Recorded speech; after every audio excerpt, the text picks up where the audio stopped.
Et à La Réunion, Yvan est un artiste précurseur. Il est l'un des premiers à avoir développé de manière professionnelle l'art du manga. Avec sa série Redskin, sur laquelle il continue de travailler, il s'est imposé parmi les mangakas francophones les plus influents.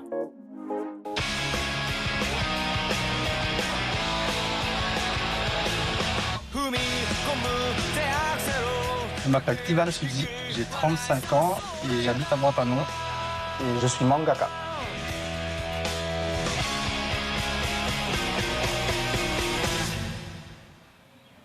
Là, nous sommes dans mon atelier qui est chez moi, avec ma passion, c'est-à-dire ma collection de mangas, de figurines, de produits dérivés japonais, et aussi là où je travaille, où je crée mes histoires.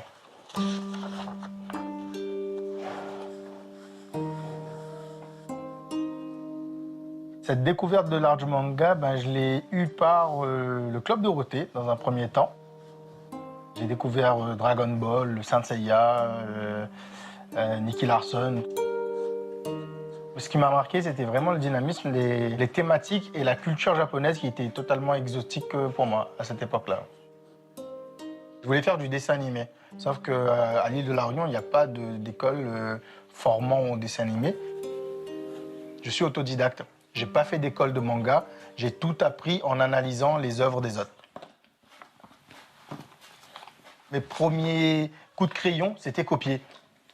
On avait les Dorothée Magazine, on avait aussi pas mal de magazines japonais à La Réunion. On avait des paquets de bonbons avec des cartes dedans. Et on recopie les Dragon Ball, on recopie les Saint Seiya. Je suis le premier mangaka réunionnais professionnel. J'ai appris à aimer le Japon par les mangas. Mon objectif, c'est du coup de percer au Japon. Dans Redskin, on retrouve des éléments de La Réunion, on retrouve des lieux, on retrouve des références, on retrouve des petits pans de la culture réunionnaise. On voit en fait des portes représentant Ganesh et Kali, donc, qui sont deux divinités très présentes à l'île de La Réunion. On dessine le temple.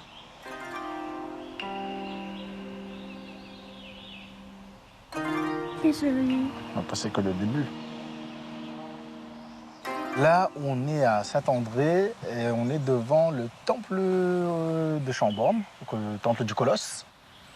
C'est une référence, du coup, que j'ai utilisée pour représenter les temples dans mon livre. C'est vrai que le métier de mangaka, ça demande beaucoup de temps. C'est chronophage. Donc, les moments familiaux et quand on croise ça avec le travail de ma femme, l'école de mon petit garçon, il reste les week-ends. Donc, on essaie de profiter ensemble un maximum. Les petites sorties, on les fait souvent en front de mer. C'est apaisant, c'est très beau et c'est là où j'ai le plus d'inspiration, où je trouve le plus d'idées. Il faut avoir une famille capable de faire des concessions aussi. Parce que quand je rentre, que je dessine jusqu'à 2 h du matin, il faut être compréhensif. Moi, je suis content, c'est le cas pour moi, donc ça aide. Au dernier atelier, on avait réparti les dernières planches à terminer. Il restait 4 planches, je crois, 4 ou 5 planches. Après, on a fini notre manga. Ok, moi je m'appelle Nico. Comme dans mon manga. En plus de dessiner, j'enseigne l'art, le dessin, l'illustration et la narration. Alors la culture de manga à l'île de La Réunion, elle est extrêmement développée. C'est qui a fait ça? Ça c'est toi? Ouais. Dans ce projet, le but est de publier un manga et de le distribuer. C'est-à-dire que les jeunes découvrent leur manga dans les rayons, dans les librairies et qui dédicacent leur manga sur les salons. Les bras, l'avantage, c'est que tu n'as pas de section à faire. Tu as juste... Ouais, un petit truc. Ouais, moi aussi j'ai un petit. Voilà. Donc, avec les petits doigts. Et encore, tu n'as pas besoin de mettre de détails sur les petits doigts. Voilà. Ça, c'est ton personnage. Oui, mais mes 40 ans. J'ai l'impression de me revoir à leur âge. C'est impressionnant. Il y a la concurrence qui arrive derrière. Là, on a un jeune qui a tout juste 13 ans, qui fait une série entière d'une qualité incroyable. C'est impressionnant et beaucoup de fierté. Excellent.